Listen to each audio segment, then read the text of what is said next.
ये कुर्सी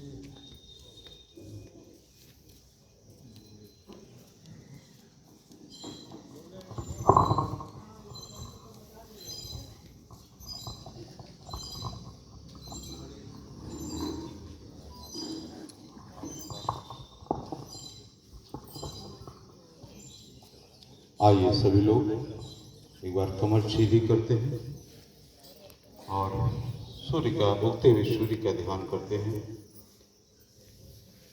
ये महसूस करते हैं कि उगता हुए सूर्य का जो प्रकाश हमको दिखाई दे रहा है वो हमारी रोम रोम में भीन रहा है और हम सतत प्रकाशवान हो रहे हैं। समाज को भी वही प्रकाश देंगे, ऐसी भावना के साथ उगते हुए सूर्य का ध्यान और गायत्री महामंत्र साथ साथ ओम भूर्भुवः स्वः तत्सवितुर्वरेण्यं भर्गो देवस्य धीमहि धियो यो नः प्रचोदयात्। परम पूज्य गुरुदेव परम वंदनीय माता जी के सूक्ष्म संरक्षण में सरहरी में विगत कई वर्षों से अनवरत रूप से श्री गायत्री महायज्ञ और श्रीमद् पावन प्रथा का कार्यक्रम चल रहा है। ये क्षेत्र बहुत ही सौभाग्यशाली है और विगत 3 वर्षों से हम अनवरत रूप से इस कार्यक्रम में आ भी रहे हैं।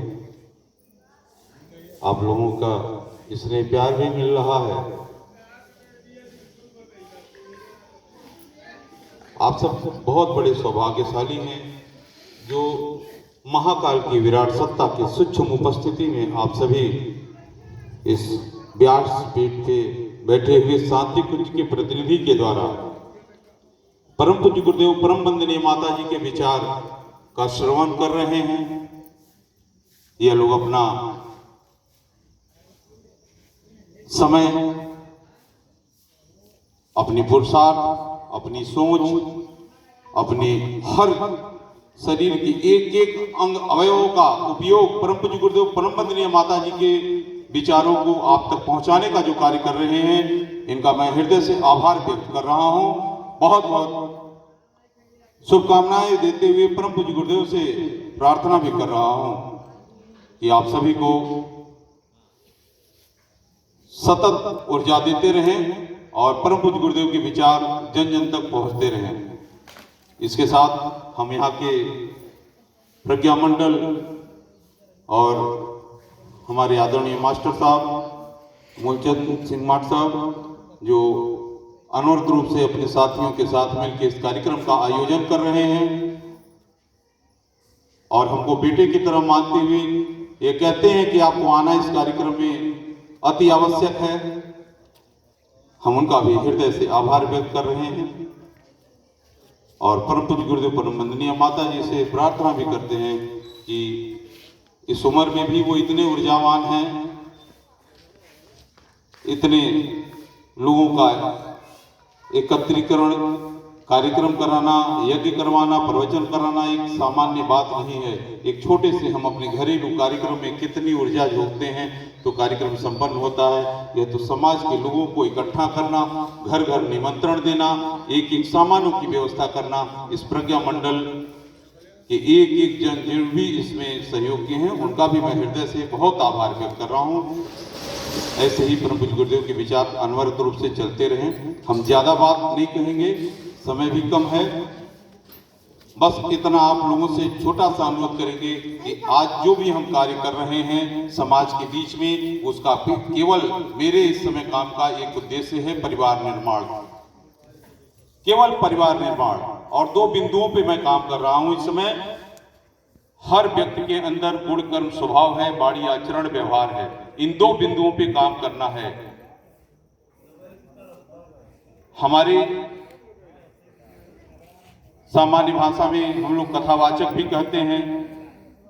हम गायत्री परिवार के प्रमुख कार्यकर्ता के रूप में, शांति कुंज के प्रतिनिधि के रूप में हर वर्ष कोई न कोई इस व्यासपीठ पे बैठ करके आप लोगों को परम पूज्य गुरुदेव के, परम वंदनीय माता जी के विचार देते हैं।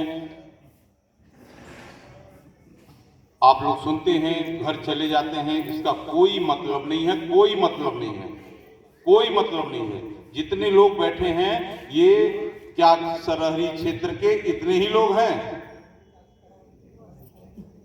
ऐसा नहीं है, ऐसा नहीं है। हमने इस कथा को, पंडित जी कथा कह लें, पर कथा सुन ली, थपरी पिटली, घर चल गई, इस तरह की भावनाओं के साथ कथा सुनने का कोई मतलब नहीं है। हमारी व्यासपीठ से जो बातें बताई जा रही है, इतनी गूढ़ गूढ़ बातें बताई जा रही हैं, परिवार निर्माण पे बातें बताई जा रही हैं, इंद्र संयम पे बातें बताई जा रही हैं, इन सारी चीजों को बहुत गूढ़ता के साथ, बहुत बारीकी से साथ हमको समझना होगा, हमको अपने जीवन में उतारना होगा। हमारे परम पूज्य गुरुदेव ने एक शब्द बस कहा है, पूरे गायत्री परिवार का संगठन बस एक बिंदु पे खड़ा किया है, हम बदलेंगे तो युग बदलेगा, हम सुधरेंगे तो युग सुधरेगा। लेकिन हम आज अपने पे विचार नहीं कर पाते। एक व्यक्ति अगर यहाँ से संकल्प लेके जाता कि हम अपने आस पड़ोस के 5 लोगों को लेकर के आएंगे, तो यहाँ की श्रृंखला बहुत ज्यादा होती, कथा सुनने वालों की संख्या बहुत ज्यादा होती। विपरीत संगठनों में भी देखा जा सकता है, कितने तन मन से लोग काम करते हैं, समय से पहुंचते हैं। इसलिए इन चीजों पे विचार कीजिए। युग महाकाल का महायुग परिवर्तन है।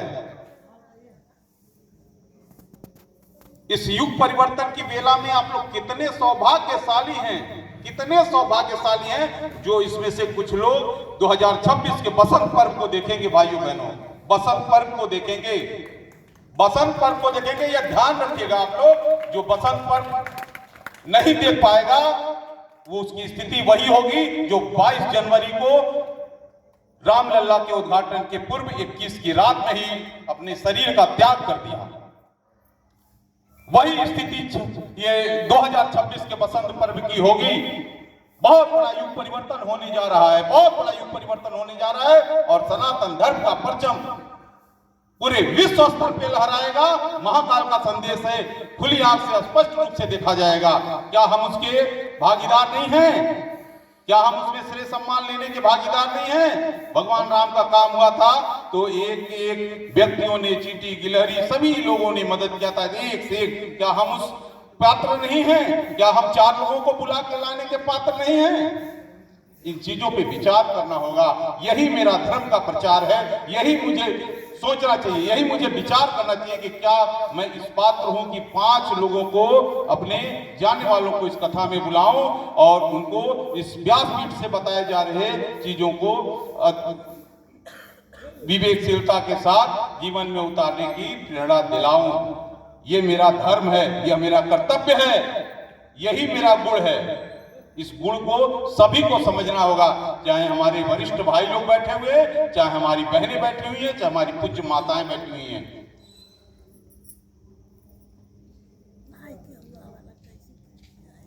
और बात कचहरी तो अपने घर में भी होता है, लेकिन कथा घर में नहीं होता है। कथा साल में एक बार ही सरहरी के इस रामलीला मैदान में होता है। इसमें हम सभी लोगों को सोचना होगा।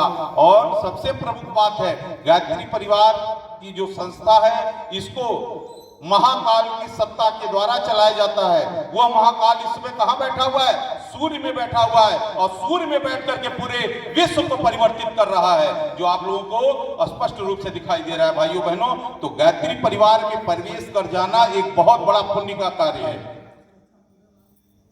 जो भी व्यक्ति गायत्री परिवार में जुड़ता है, जो भी व्यक्ति गायत्री परिवार से दीक्षा लेता है, जो भी गायत्री मंत्र का साधना करता है, वो कभी भी अभाव का जीवन नहीं व्यतीत कर सकता।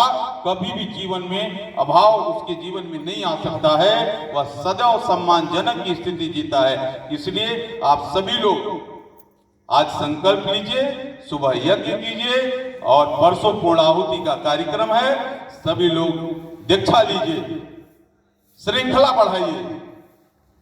महाकाल सूक्ष्म रूप में इस क्षेत्र में इस कार्यक्रम के दौरान उपस्थित होते हैं। उनका अनुदान और वरदान पाने के पात्र बनिए। जितनी बड़ी थाल हम फैलाएंगे भाइयों बहनों, उतना बड़ा अनुदान हमें मिलेगा, उतना बड़ा अनुदान मिलेगा। कैसे मिलेगा? आप भाइयों के विचार बताएंगे, परम पूज्य गुरुदेव के विचार आप तक पहुंचाएंगे। इसलिए हमें अपने को स्वयं बदलना है और अपने परिवार का निर्माण करना है। परिवार के निर्माण के बाद हमारा समाज का निर्माण आता है। भाइयों बहनों, ऐसे बार बार मेरे भाई आएंगे और कथा सुनाएंगे, सुन के जाएंगे, ये अच्छी बात नहीं है। कुछ यहाँ से ग्रहण करके आप लोगों को जाना है, इसका संकल्प यहाँ से लेकर के आप सभी जाएंगे।